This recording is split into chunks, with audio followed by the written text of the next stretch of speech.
भारत की राजनीति में भारत के महान राजनीतिक और समाज सुधारक, भारतीय वर्ण व्यवस्था में बहुजनों के राजनीतिक एकीकरण और उनके उत्थान के लिए महान कार्य करने वाले मान्यवर कांशीराम का बहुजन समाज बड़े ही आदर और सम्मान के साथ आज भी नाम लेता है। उन्होंने दलित शोषित संघर्ष यानी DS4 का निर्माण भी किया। 1971 में अखिल भारतीय पिछड़ा अल्पसंख्यक समुदाय के कर्मचारी संघ बामसेफ भी बनाया और अंत में राजनीतिक पार्टी 1984 में बहुजन समाज पार्टी यानी बसपा का भी उन्होंने बहुत बड़ा एक राजनीतिक पार्टी खड़ा करके पूरे भारत में राजनीतिक पार्टियों को एक बहुत बड़ा जो है से कि चैलेंज दे दिया। माननीय कांशीराम साहब का जन्म 15 मार्च 1934 को पंजाब प्रांत के पृथ्वीपुर बुग्गा ग्राम हौसपुर रूपनगर जिला में 15 मार्च 1934 को हुआ था। माननीय कांशीराम का जीवन परिचय बहुत ही संघर्षशील और लंबा है। अंततः उनका जीवन का परिनिर्माण भी इस लंबे राजनीतिक जीवन के बाद और काफ़ी संघर्ष के बाद बहुजन समाज को एक बहुत बड़ा विकल्प देने के बाद, बहुजन समाज पार्टी को सत्ता तक पहुंचाने के बाद और बहुजन राजनीति में एक नई क्रांति लाने के बाद बहुत बड़ी एक बीमारी का शिकार हो गए और 9 अक्टूबर 2006 को 72 वर्ष की आयु में नई दिल्ली में परिनिर्माण उनका हो गया। आइए हम उनका जीवन का कुछ विशेष अंश आपको सुनाते हैं और बताते हैं उनके जीवन की विशेष बातें। कांशीराम साहब ने सरकार की सकारात्मक कार्रवाई की योजना के तहत पुणे में विस्फोटक अनुसंधान और विकास प्रयोगशाला को था।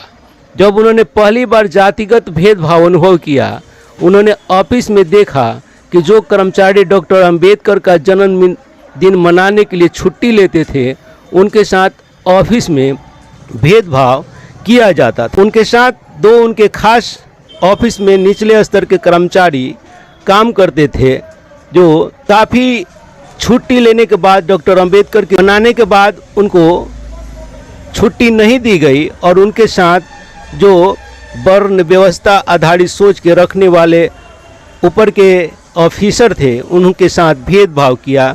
यह बात मान्यवर कांशीराम के पास पहुंची और उन्होंने बहुत ही सीरियसली मूड में ले लिया। करीबी लोगों के अनुसार उन्होंने यह निर्णय डॉक्टर अंबेडकर की किताब एनिहिलेशन ऑफ कास्ट को पढ़कर लिया था, क्योंकि उनके साथियों ने ये किताबें उन्हें दी थी, क्योंकि पहले इनके बारे में कोई जानकारी खास डॉक्टर अंबेडकर के बारे में उनको नहीं थी। कांशीराम को BR अंबेडकर और के दर्शन ने काफ़ी प्रभावित किया था। कांशीराम साहब ने शुरू में रिपब्लिकन पार्टी ऑफ इंडिया यानी RPI का समर्थन किया था, लेकिन भारतीय राष्ट्रीय कांग्रेस के साथ जुड़े रहने के कारण उनका मोह भंग हो गया था। इसके कारण उन्होंने 1971 में Akhil Bharatiya SC ST OBC और अल्पसंख्यक कर्मचारी संघ की स्थापना की, जो कि बाद में चलकर 1978 में बामसेफ बन गया था। बामसेफ एक ऐसा संगठन जिसका उद्देश्य अनुसूचित जातियों, अनुसूचित जनजातियों, अन्य पिछड़ा वर्गों और अल्पसंख्यक वर्ग के शिक्षित सदस्यों को अम्बेडकरवादी सिद्धांतों को समर्थन करने के लिए पूरे देश में राजी करना था। बामसेफ कोई राजनीतिक पार्टी न थी और न ही एक धार्मिक संस्था थी। इसका अपना उद्देश्य आंदोलन करने के लिए कोई उद्देश्य भी नहीं था। सूर्यकांत वाघमोड़ कहते हैं, इस संगठन ने दलित समाज के उस उत्पन्न तबके के जो काफ़ी आगे बढ़ चुके थे या सरकारी नौकरी में थे, इकट्ठा करने के लिए काम किया, जो ज़्यादातर शहरी क्षेत्रों, छोटे शहरों में रहा करते थे और सरकारी नौकरियों में काम तक किया करते थे। साथ ही अपने अछूत भाई बहनों के भी किसी तरह के संपर्क में स्वयं नहीं रहा करते थे। इसके बाद कांशीराम साहब ने 1981 में एक सामाजिक संगठन बनाया, जिसे दलित शोषित समाज संघर्ष समिति DS4 के नाम से पूरे भारत में आज भी जाना जाता है। उन्होंने दलित वोट को इकट्ठा करने की अपनी कोशिश शुरू की और 1984 में उन्होंने बहुजन समाज पार्टी भाजपा की स्थापना की। उन्होंने अपना पहला चुनाव 1984 में छत्तीसगढ़ के जांजगीर चांपा सीट से लड़ा था। बीएसपी को उत्तर प्रदेश में सफलता मिली। शुरू में दलितों और अन्य पिछड़ा वर्ग को बीच विभाजन को पाटने के लिए संघर्ष किया, लेकिन बाद में मायावती के नेतृत्व में इस खाई को पाटा भी गया। सन 1982 में उन्होंने अपनी पुस्तक द चमचा युग लिखी, जिसमें उन्होंने जगजीवन राम, रामविलास पासवान और रामदास अठावले जैसे दलित नेताओं को वर्णन करते हुए चमचा शब्द का इस्तेमाल किया। यानी इन नेताओं के लिए चमचा शब्द का इस्तेमाल किया कि ये राजनीतिक पार्टियों, खासकर कांग्रेस पार्टी का ये चमचागिरी करते हैं। उन्हें तर्क दिया कि दलितों को अन्य दलों के साथ काम करके अपनी विचारधारा से समझौता करने के बजाय अपने स्वयं समाज के विकास को बढ़ावा देने के लिए राजनीतिक रूप से काम करना चाहिए। बीएसपी के गठन के बाद कांशीराम ने कहा कि उनकी बहुजन समाज पार्टी पहला चुनाव हारने के लिए, दूसरा चुनाव नज़र में आने के लिए और तीसरा चुनाव जीतने के लिए लड़ेगी। 1988 में उन्हें भावी प्रधानमंत्री बीपी सिंह के खिलाफ इलाहाबाद सीट से चुनाव लड़ा और प्रभावी प्रदर्शन किया। 2 लाख से भी ज़्यादा वोट उनको मिला, लेकिन 70,000 वोट से बीपी सिंह से वो हार गए। वो 1989 में पूर्वी दिल्ली लोकसभा निर्वाचन क्षेत्र से चुनाव लड़े और चौथे स्थान पर रहे। सन 1991 में कांशीराम और मुलायम सिंह ने गठबंधन किया और कांशीराम ने इटावा से चुनाव लड़ने का फैसला किया। कांशीराम ने अपने निकटतम भाजपा प्रतिद्वंदी को 20,000 मतों से हराया और पहली बार लोकसभा में प्रवेश किया।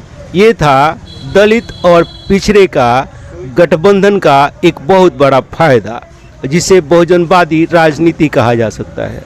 इसके बाद कांशीराम ने 1996 में होशियारपुर से 11वीं लोकसभा का चुनाव जीता और दूसरी बार लोकसभा पहुंचे। अपने खराब स्वास्थ्य के कारण 2001 में सार्वजनिक रूप से मायावती को अपना उत्तराधिकारी घोषित किया था। बौद्ध धर्म करने की मानसा भी उनके मस्तिष्क में चल रही थी।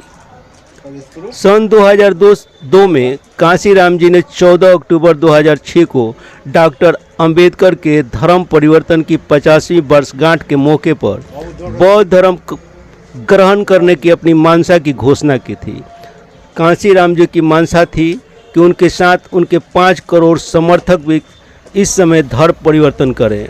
उनकी धर्म परिवर्तन की योजना का सबसे महत्वपूर्ण हिस्सा यह थी कि उनके समर्थकों को केवल बौद्ध धर्म स्वीकार करने वाले में केवल अछूत शामिल नहीं हो, बल्कि विभिन्न जातियों के लोग भी शामिल हों, जो भारत में बौद्ध धर्म के समर्थन को व्यापक रूप से बढ़ा सकते थे।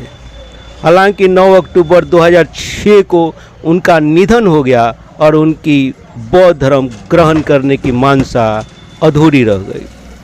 मायावती ने कहा कि उन्होंने कांशीराम साहब ने तय किया था, यानी दोनों ने मिलकर तय किया था कि हम बौद्ध धर्म तभी ग्रहण करेंगे जब केंद्र में पूर्ण बहुमत की सरकार बनाएंगे। हम ऐसा इसलिए करना चाहते थे क्योंकि हम धर्म बदल कर देश में धार्मिक बदलाव तभी ला सकते थे जब हमारे हाथ में सत्ता हो और हमारे साथ करोड़ों लोग एक साथ धर्म परिवर्तन करें। यदि हम बिना सत्ता पर काबिज किए धर्म बदल लेंगे तो हमारे साथ कोई नहीं खड़ा होगा और केवल हम दोनों को ही धर्म बदलने वाले माना जाएगा। इसे समाज में किसी तरह की धार्मिक क्रांति की लहर नहीं उठेगी। कांशीराम साहब एक बहुत बड़े रचनाकार भी थे, वे लिखते भी थे। सन 1982 में कांशीराम ने द चमचा युग नामक पुस्तक लिखी, जिसमें उन्हें दलित नेताओं के लिए चमचा शब्द का इस्तेमाल किया था। उन्होंने कहा कि ये दलित लीडर केवल अपने निजी फायदे के लिए भारतीय जनता पार्टी और कांग्रेस जैसे दलों के साथ मिलकर अपनी व्यक्तिगत राजनीति करते हैं। उनकी पुस्तक बर्थ ऑफ बॉम्ब से भी प्रकाशित हुई थी। उनकी जीवनी कांशीराम दलितों के नेता बद्री नारायण तिवारी द्वारा लिखी गई थी। कांशीराम के भाषणों को एक किताब में अनुज कुमार द्वारा संकलित किया गया है। उसका नाम है बहुजन नायक कांशीराम के अविस्मरणीय भाषण। इसके अलावा कांशीराम साहब के लेखन और भाषण को एस गौतम ने संकलित किया था, जबकि कांशीराम द्वारा लिखे गए संपादकीय बहुजन समाज पब्लिकेशन ने 1997 में प्रकाशित किया था। कांशीराम के जीवन को अगर आप देखें तो कहा जा सकता है कि भारत में अंबेडकरवाद अगर जिंदा है तो इसका पूरा श्रेय सिर्फ मान्यवर कांशीराम को ही जाता है। उन्होंने डॉक्टर अंबेडकर की मृत्यु के बहुजन आंदोलन में पैदा हुए शून्य को ख़त्म करके बहुजन आंदोलन को काफ़ी जीवित किया था। लेकिन कांशीराम के जाने के बाद आज भी भारत में वो शून्य विराजमान है। उसकी शून्यता को भरने वाला आज भी कोई भी बहुजन का नेता भारत में नहीं है। दावा करने वाले बहुत हैं। आगे आगे देखते हैं होता है क्या। डॉक्टर अंबेडकर और कांशीराम का सपना जो अधूरा रह गया है कौन पूरा करता है और कैसे पूरा करता है। नमस्कार। आपसे निवेदन है कृपया सीएम न्यूज़ हिंदी चैनल को लाइक शेयर सब्सक्राइब और कमेंट करना न भूलें। नमो बुद्धाय। जय भीम। जय कांशीराम साहब।